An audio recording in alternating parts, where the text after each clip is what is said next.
เนื่องในโอกาสวันเกิดครบรอบ105 ปีประธานไก่สนพรหมวิหารผู้นำทีเซนเข้าลบหักทีมข่าวโทรภาพแห่งชาติลาวได้มีบทความเกี่ยวกับประธานไก่สนพรหมวิหารซึ่งทานบ่ได้เป็นเพียงแต่ผู้นำของพรรคลัดและประชาชนลาวบรรดาเผ่าเท่านั้นแต่ทานยังได้เป็นบุคคลที่โดดเด่นของขบวนการปฏิวัติอินโดจีนและเป็นมิตรสหายที่ยิ่งใหญ่ของพรรคลัดและประชาชนเวียดนามประธานไก่สนพรหมวิหารบ่เพียงแต่เป็นผู้นำของพรรคลัดและประชาชนลาวบรรดาเผ่าเท่านั้นท่านยังเป็นบุคคลผู้โดดเด่นของขบวนการปฏิวัติอินโดจีนและเป็นมิตรสหายผู้ยิ่งใหญ่ของพรรคลัดและประชาชนเวียดนาม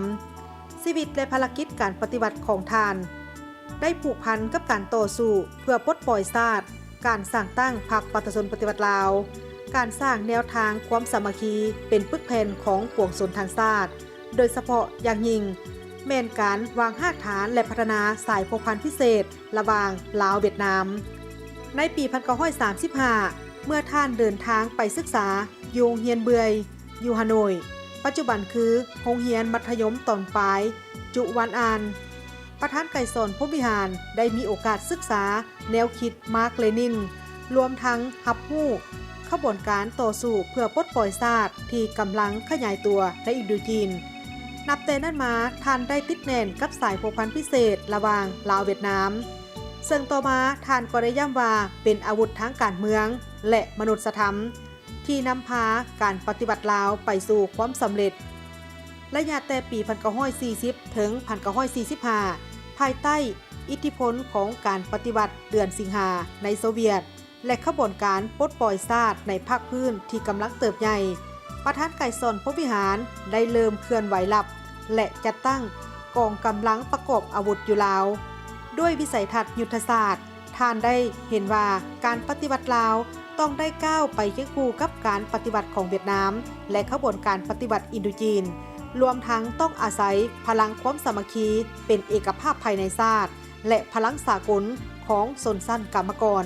ตลอดเส้นทางของการปฏิวัติของท่านโดยเฉพาะในระยะปีเดือนแห่งการต่อสู้ร่วมกับเวียดนามเพื่อขับไล่ศัตรูตลอดเส้นทางการปฏิวัติของท่านโดยเฉพาะระยะปีเดือนแห่งการต่อสู้ร่วมกับเวียดนามเพื่อขับไล่ศัตรูร่วมและปลดปล่อยชาติประธานไก่สนพรหมวิหารได้มีความเคารพหักเป็นพิเศษ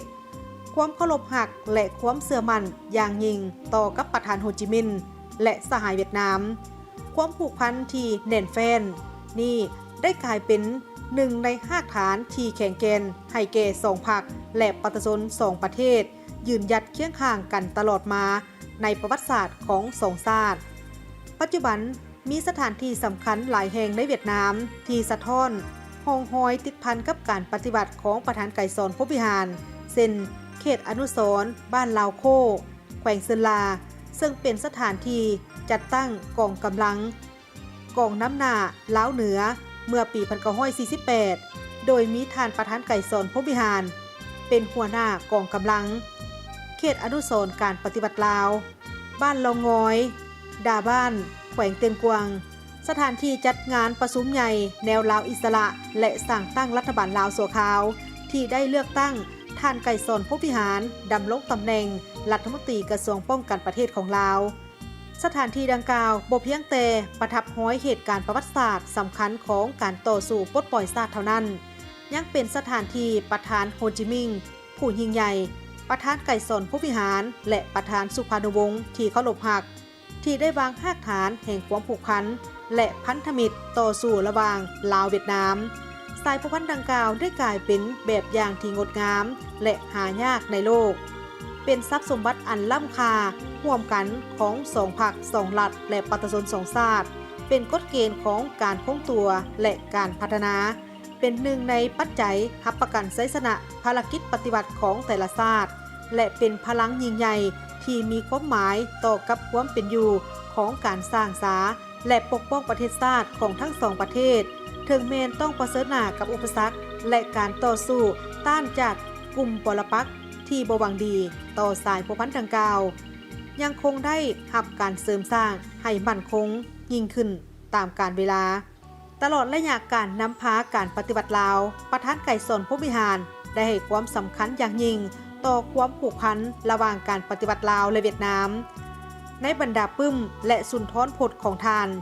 ได้ยั่งยืนอย่างนักแน่นถึงนโยบายอันเสมอต้นเสมอปลายของพรรครัฐและประชาชนลาวที่มีต่อพรรครัฐและประชาชนเวียดนามว่าบ่ว่าในสถานการณ์ใดหรือบ่อนใด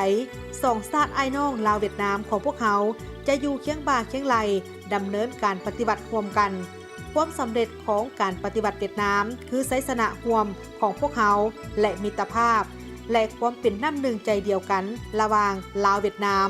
เป็นเหมือนอัญมณีอันล้ำค่าเป็นมูลมรดกอันล้ำค่าเป็นสายพัวพันที่หล่อหลอมด้วยน้ำใจของการแบ่งปันถึงแม้นเพียงเม็ดข้าวหรือพักใบเดียว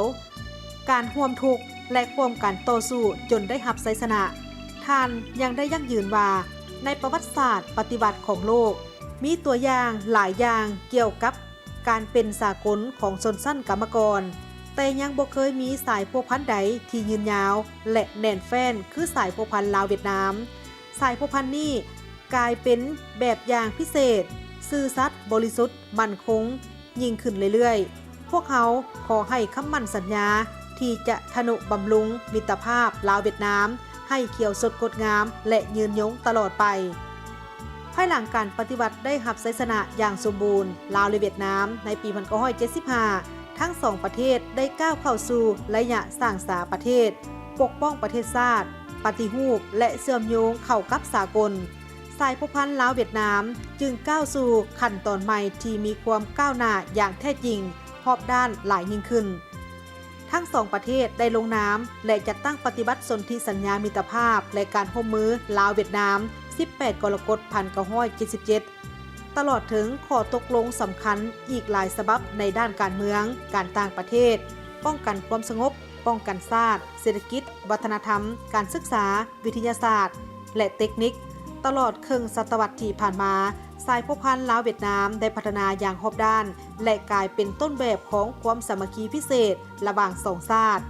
ภายหลังการถึงแก่มรณกรรมของประธานไกรสอนพรหมวิหารในวันที่21 พฤศจิกายน